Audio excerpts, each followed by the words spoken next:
ನಿಮ್ಮ ಹಳೆ ಒಡವೆನ ಅಧಿಕ ಬೆಲೆಗೆ ಮಾರಬೇಕೆ? ಅಟಿಕಾಗೆ ಕಾಲ್ ಮಾಡಿ 8803000300. Attica gold company.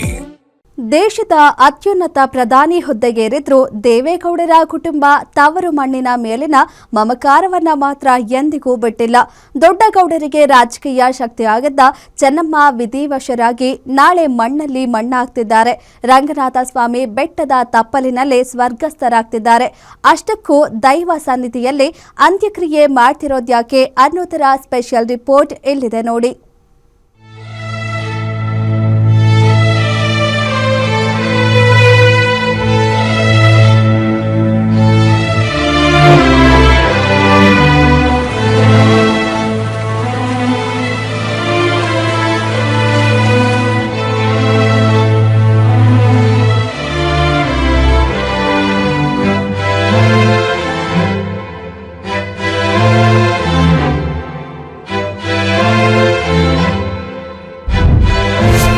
ಎಡಗಡೆ ಶಿವನ ದೇಗುಲ, ಬಲಗಡೆ ರಂಗನಾಥ ಸ್ವಾಮಿ ಬೆಟ್ಟ. ದೈವ ಸನ್ನಿಧಿ ಬಳಿಯೇ ಸ್ವರ್ಗ ಸೇರಲಿದ್ದಾರೆ ದೊಡ್ಡಗೌಡರ ಚಿನ್ನಮ್ಮ. ದೇಶದ ಅತ್ಯುನ್ನತ ಪ್ರಧಾನಿ ಹುದ್ದೆಯನ್ನೇ ಅಲಂಕರಿಸಿದ್ರು ತವರು ಮಣ್ಣಿನ ಮೇಲಿನ ಮಮಕಾರವನ್ನ ಮಾತ್ರ ದೊಡ್ಡಗೌಡರ ಕುಟುಂಬ ಎಂದಿಗೂ ಬಿಟ್ಟಿಲ್ಲ.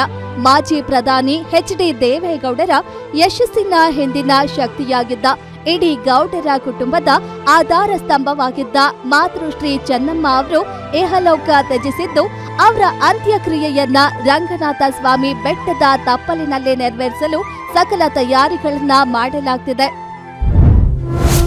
ಅರಮನೆಯಂತ ವೈಭೋಗವೆದ್ದರೂ ಚೆನ್ನಮ್ಮನಿಗೆ ಹುಟ್ಟೂರೇ ಸ್ವರ್ಗ.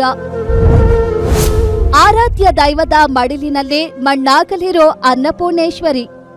ಅರಮನೆಯಂತಹ ವೈಭೋಗವೆದ್ದರೂ ತಮ್ಮ ಹುಟ್ಟೂರು, ತಮ್ಮ ಆರಾಧ್ಯ ದೈವದ ಮಡಿಲಿನಲ್ಲಿ ಮಣ್ಣಾಗಬೇಕು ಎನ್ನುವುದು ಸ್ವತಃ ಚೆನ್ನಮ್ಮನವರ ಕೊನೆಯ ಆಸೆಯಾಗಿತ್ತು. ದೊಡ್ಡಗೌಡರ ರಾಜಕೀಯ ಏಳು ಬೀಳುಗಳಿಗೆ ಶಕ್ತಿಯಾಗಿದ್ದ ಆ ತಾಯಿ ರಂಗನಾಥ ಸ್ವಾಮಿ ಬೆಟ್ಟದ ಪವಿತ್ರ ಭೂಮಿಯನ್ನೇ ಆರಿಸಿಕೊಂಡಿದ್ದಾರೆ. ತಮ್ಮ ಜೀವಿತಾವಧಿಯಲ್ಲಿ ಚೆನ್ನಮ್ಮನವರು ಮಾವಿನಕೆರೆ ರಂಗನಾಥ ಸ್ವಾಮಿ ದೇವಸ್ಥಾನಕ್ಕೆ ಅಪಾರ ಭಕ್ತಿ ಹೊಂದಿದ್ರು. ಯಾವುದೇ ಶುಭ ಕಾರ್ಯ ಅಥವಾ ಕಷ್ಟದ ಸಮಯದಲ್ಲಿ ಅವರು ಈ ದೇವಸ್ಥಾನಕ್ಕೆ ಭೇಟಿ ನೀಡಿ ವಿಶೇಷ ಪೂಜೆ ಸಲ್ಲಿಸುತ್ತಿದ್ದರು. ಹೀಗೆ ಪ್ರತಿ ವರ್ಷ ಆರಿಸಿ ಅರಕೆಯನ್ನು ಕಟ್ಟಂಥ ಒಂದು ಪುಣ್ಯಕ್ಷೇತ್ರ. ಈ ಕುಟುಂಬ ಇವತ್ತು ಅರದನಹಳ್ಳಿಯಿಂದ ದೆಹಲಿ ತನಕ ಉನ್ನತ ಆಡಳಿತವನ್ನು ನಡೆಸ್ತಕ್ಕಂಥದ್ದಕ್ಕೆ ತಪೋಭೂಮಿ ಅವ್ರಿಗೆ ಆಶೀರ್ವಾದವನ್ನು ನೀಡಿರ್ತಕ್ಕಂಥದ್ದು. ಆ ಹಿನ್ನೆಲೆಯಲ್ಲಿ ಕುಟುಂಬ ವರ್ಗ ದೇವೇಗೌಡರು, ಕುಮಾರಣ್ಣ, ರೇವಣ್ಣವರು ಸಂಕಲ್ಪವನ್ನು ಮಾಡಿ ಇಲ್ಲೇ ಅಂತ್ಯಕ್ರಿಯೆಯನ್ನು ರಂಗನಾಥನ ಪಥದಲ್ಲದಲ್ಲೇ ಮಾಡಬೇಕು ಅಂತಕ್ಕಂಥ ತೀರ್ಮಾನ ಆಗಿ, ಅದು ದೈವೇಚ್ಛೆ, ಅವರು ದೈವ ಸ್ವರೂಪಿ. ಆ ಒಂದು ಹಿನ್ನೆಲೆಯಲ್ಲಿ ಈ ಜಾಗ ಅದಕ್ಕೆ ಅವ್ರಿಗೆ ಸೂಕ್ತವಾಗಿದೆ ಅನ್ನೋದು ನಮ್ಮ ಅಭಿಪ್ರಾಯ. ಇನ್ನು ಮಾವಿನಕೆರೆ ರಂಗನಾಥ ಸ್ವಾಮಿ ಬೆಟ್ಟದ ಈ ಸ್ಥಳವು ದೇವೇಗೌಡರು ಹುಟ್ಟಿ ಬೆಳೆದ ಹರದನಹಳ್ಳಿ ಹಾಗೂ ಚೆನ್ನಮ್ಮನವರ ತವರಿಗೆ ಅತ್ಯಂತ ಸಮೀಪದಲ್ಲಿದೆ.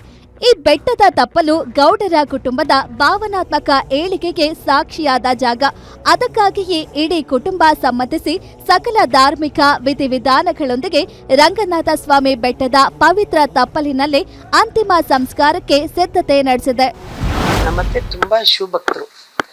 ಅಲ್ಲಿ ಎಡಗಡೆಗೆ ನೋಡಿದ್ರೆ ನಮ್ದು ಶಿವನ ದೇವಸ್ಥಾನ, ನಮ್ಮ ಕುಲದ್ದು ದೇವರು, ಆ ದೇವಸ್ಥಾನ ಮಂದೇವ್ರದ್ದು. ಬಲಗಡೆಗೆ ರಂಗನಾಥ, ಅದು ನಮ್ಮಮ್ಮ, ನಮ್ಮ ಕುಟುಂಬದಲ್ಲಿ ನಾವೆಲ್ಲ ನಡ್ಕೋತೀವಿ. ಆ ದೇವರಿಗೆ ತುಂಬ ನಡ್ಕೋತೀವಿ. ಶ್ರಾವಣ ಮಾಸದಲ್ಲಂತೂ ಒಂದು ಜಾತ್ರೆ ಮಾಡಿದಂಗೆ ಆಗುತ್ತೆ, ಅಷ್ಟು ಎಲ್ಲ ನಡೆಯುತ್ತೆ. ತುಂಬ ಶಕ್ತಿ ಇದೆ, ಪವರ್ಫುಲ್ ಟೆಂಪಲು. ಹಾಗಾಗಿ ಏನೋ ಅಲ್ಲಿ ಮನೆಯಲ್ಲಿ ನಮ್ಮ ಮಾವನವರು ಮತ್ತು ಇವರು ಹೆಣ್ಮಕ್ಳು 4 ಜನ, ಅವ್ರಿಗೆಲ್ಲ ಏನೋ ಡಿಸೈಡ್ ಮಾಡಿಕೊಂಡು, ನಾವು ಯಾರೂ ಮಾತಾಡೋದಿಲ್ಲ ಅದ್ರ ಬಗ್ಗೆ. ಅವರು ಡಿಸೈಡ್ ಮಾಡಿದ್ದಾರೆ. ಡಿಸೈಡ್ ಮಾಡಿದ್ಮೇಲೆ ನಮ್ಮದು ಯಾರ್ದು. ಚೆನ್ನಮ್ಮ ಅವರ ಅಂತಿಮ ವಿಧಿವಿಧಾನಗಳಿಗೆ ಅಗತ್ಯ ಸಿದ್ಧತೆಗಳು ಭರದಿಂದ ಸಾಗ್ತಿವೆ. ಸ್ಥಳದಲ್ಲಿ ಮೂಲ ಸೌಕರ್ಯ, ಭದ್ರತೆ, ವಾಹನ ನಿಲುಗಡೆ ಹಾಗೂ ಸಾರ್ವಜನಿಕರ ವ್ಯವಸ್ಥೆ ಸೇರಿದಂತೆ ವಿವಿಧ ಸಿದ್ಧತೆಗಳನ್ನ ಮಾಡಿಕೊಳ್ಳಲಾಗಿದೆ. ನಾಳೆ ಮಧ್ಯಾಹ್ನ 12 ಗಂಟೆಯಿಂದ ಸಂಜೆ 4 ಗಂಟೆವರೆಗೂ ವಿಧಿವಿಧಾನಗಳು ನೆರವೇರಲಿದ್ದು, ದೇವೇಗೌಡರ ಧರ್ಮಪತ್ನಿಯನ್ನ ಸರ್ಕಾರಿ ಗೌರವಗಳೊಂದಿಗೆ ಗೌರವಯುತವಾಗಿ ಅಂತ್ಯಕ್ರಿಯೆ ನೆರವೇರಲಿದೆ. Bureau report, guarantee news.